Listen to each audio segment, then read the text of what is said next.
हमारे पर लोग आके कहीं जा कहा पटवारी तो मिले नहीं, इसका कुर्सी के ऊपर ही नहीं है। आप लोगों को मुझे खुशी है, मुझे गर्व भी है। आप जितनी ताड़ियां बजाते हैं ना, मुझे उतना गर्व होता है।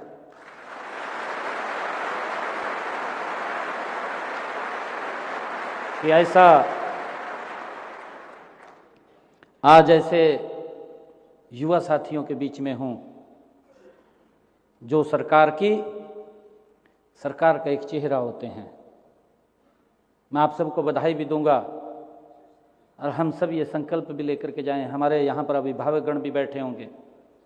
अभिभावकगण कितने आए हैं? अभिभावकगण आए आपके साथ, माँ बाप आए हैं? अच्छा, पटवारी बुलाए। मैंने तो कहा था भी अभिभावकगण को भी अवश्य बुलाना। उनका भी हम सबको बड़ा आशीर्वाद है, उनकी मेहनत है। उन्होंने बड़ी तपस्या, कठिन तपस्या करके आप लोगों को पढ़ाया है और आज आप इस काबिल बने हैं। ये उन्हीं का ही आशीर्वाद और प्रताप है।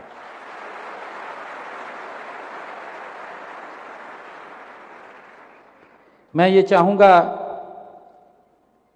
क्योंकि आज से आप ट्रेनिंग पे चले जाएंगे और ट्रेनिंग पे जाएंगे, उसके बाद अपने अपने कार्य को भी आप संभाल करेंगे। क्योंकि हमने जिस अपेक्षा के साथ कि सिस्टम को ठीक करना है, सिस्टम को सुधारना है, मैं आपको एक और बात बताता हूं। खुद मैं अपनी बात बता रहा हूं। मेरा एक भतीजा MBA कर रखी, BSc कर रखी। वो मेरे पास आ गया, कहीं लगवाए थे। मैं कहा यार इतना खुला चल रहा मामला, किसी को कहने की जरूरत नहीं, तो मेरे पास क्यों आया? मैं कहा आप पेपर दो, मेहनत कर, लग जाएगा तो अपने आप। नहीं तो स्थितियां ये रहती थी, अखबार में पहली हेडलाइन बन जाती कि फलाने मंत्री का बेटा इस नौकरी पर लग गया। बन जाती है नहीं बन जाती? पहले ही हेडलाइन बन जाती। और जितना रिजल्ट आवा था लोग देखेंगे भाई यहाँ लग गया, भाई कहे तो। आप लोग, जो गरीब व्यक्ति था, जो पत्र व्यक्ति था, वो छूट जाता था, वो नहीं लगता था। परंतु सरकार ने कितना स्टैंड इसके ऊपर लिया है। मैं आज आप लोगों से एक संकल्प लेने के लिए यहाँ पर आया हूँ कि जहाँ पर भी हम बैठे, ट्रांसपेरेंसी से काम करें। हम वो सरकार का चेहरा है कि सरकार आपके माध्यम से लोगों को दिखाई देती है कि सरकार बैठी है हमारी। कोई दिक्कत ना आए। हमने इसको ऑनलाइन किया है। अब दिक्कत ऑनलाइन किया है कि लोगों को घर बैठे ही सुविधा मिले। हमने जो CSC केंद्र हैं उसके अंदर भी जाकर के अगर किसी को फर्द लेनी है, फर्द वो ऑनलाइन निकलवा सकता है, घर बैठे निकलवा सकता है। परंतु फिर भी अगर किसी को कोई आपसे हेल्प के लिए आया है, कोई किसी को आपकी हेल्प की आवश्यकता है, आप अपनी कुर्सी से खड़े होकर के उसकी हेल्प कीजिए। आपका कितना सम्मान वो करेगा। इतने हमारे यहाँ के हरियाणा के भोले लोग हैं, परंतु जब उसको कुर्सी के ऊपर वो दिखाई नहीं देता, फिर हमारे पास भी आकर के बोलता है, कहा भाई पटवारी तो बैठता नहीं है, कहाँ रहता है, कहाँ नहीं रहता। इस बात को हम जरूर सुनिश्चित करें और ये संकल्प लेकर के जाएं कि हम ट्रांसपेरेंसी से, ईमानदारी से, कई प्रकार के दबाव भी आते हैं। आपके पास किसी अधिकारी का भी फोन आ जाएगा, किसी विधायक का भी आ जाएगा, मंत्री का भी आ जाएगा, कहा भाई यूं कर दे। कहा मैं अभी आपको एक बात बताना चाहता हूं। मेरे पास एक DC का फोन आया। वो कहने लगे, कहा मंत्री जी यूं कह रहे हैं BA कर दे। मैं कभी गलत न करिए, कभी तो जेल में चले जा। मखा बंदे स्पष्ट गया, आपको अगर दिक्कत है मेरे को बताओ, मैं बात करूंगा ना मंत्री से। भी गलत क्यों करवा रहा? गलत काम नहीं करना, ये तो संकल्प कर लीजिए। मेरा आप लोगों से आग्रह यही है, आप सरकार का चेहरा हैं। बहुत सारे आपको प्रलोभन भी आएंगे, आते हैं, धक्के तो जेब में डाल जा, कहा जी मैं तो वैसे ही दे रहा, मेरा काम कर दिया तन्ने, भाई तेनू क्या जरूरत पड़ रही है देने की, कहते। इस बात से हमने सचेत रहना है, किसी के दबाव में नहीं आना, किसी के ऐसे उसमें भी नहीं आना। कहते भी चाह पी जाता मेरी अर्थ जा, कहते अपने घर, कहते तेरा काम हो गया। कहते ईमानदारी से मेरा आग्रह है आप लोगों से कि हम ईमानदारी से आगे बढ़ें और ईमानदारी से ही हम लोगों को सेवाएं दें, जिससे कि लोगों का जो पीछे एक अविश्वास उठ गया था, उस अविश्वास को विश्वास में बदलने का काम अगर कोई करेगा, ये मेरे 2605 पटवारी हैं, वो उसको बदलने का काम करेगा।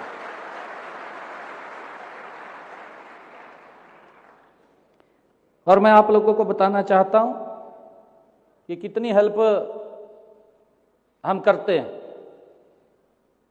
अभी हमारे विपक्षी दल इलेक्शन के अंदर ये कहने लगे, कहा जी वो कोर्ट में चले गए, चीफ इलेक्शन कमीशन पे चले गए, कहा जी रिजल्ट निकाल रहे हैं और रिजल्ट ना निकालें, उसको रोक लगाई जाए। एक बड़ा नेता इनका दिल्ली का, वो चीफ इलेक्शन कमीशन पर जाकर पेश हो गया और जाकर के वहाँ पर उसने कहा कि हरियाणा सरकार रिजल्ट निकाल रही है, उसको रोक लगाई जाए। उसने लेटर काट दिया, कहा जब तक कोड ऑफ कंडक्ट लगा हुआ है तब तक कोई रिजल्ट नहीं निकलेगा। मन ने भी कह दिया, मतलब ये नहीं निकलेगा, हम नहीं निकालेंगे, हम क्यों निकालेंगे। मन ने भी बंद कर दिया। मेरे पास युवा इकट्ठे होकर के आए, उनको चिंता हो रही थी, उनकी चिंता भी वाजिब थी।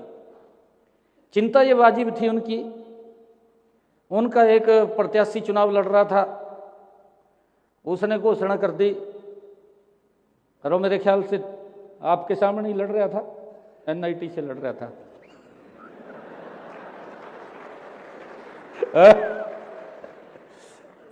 वो कहने लगा, कहा जी 2 लाख नौकरियां मेरे हिस्से में 2000 रह रही। कहा मखाइयो मारा का नाश हो युवाओं का। एक और कहने लगा दूसरा, और कहने लगा, कहा जी मेरे को 50 वोट दो, मैं ठूले के 50 वोट के ऊपर 1 नौकरी दूंगा। एक ने घोषणा करी। एक और उससे आगे निकला, वो ये कहने लगा, कहा जी मेरे को वोट दो, कहा मैं ठूले के अनुसार नौकरी दूंगा। कितनी युवाओं को चिंता हुई। चिंता वही होगी भी 2014 से पहले जो स्थिति थी वही स्थिति बनेगी, भी नौकरी नहीं। और मेरे पास इकट्ठे होके आगे काफ़ी संख्या में युवा और कहने लगे, कहा जी रिजल्ट निकाल दो। मैं कहा भी रिजल्ट तो नहीं निकाल सकता, परंतु मैं एक वायदा आपसे करता हूं। उन्हीं के बीच में मैंने कहा, युवा साथियों के बीच में कहा कि मैं आपसे एक वायदा करता हूं कि 8 तारीख को जब रिजल्ट आएगा, मैं ज्वाइनिंग लेटर आपको पहले दूंगा, बाद में मैं शपथ लूंगा। मैंने ये बात कही और मुझे इस बात की खुशी भी है, मुझे इस बात का गर्व भी है कि मैंने अपने 25,000 युवाओं को पहले ज्वाइनिंग लेटर दिया, बाद में मैंने अपनी ज्वाइनिंग के ऊपर साइन करा, बिना पर्ची बिना खर्ची के दिया,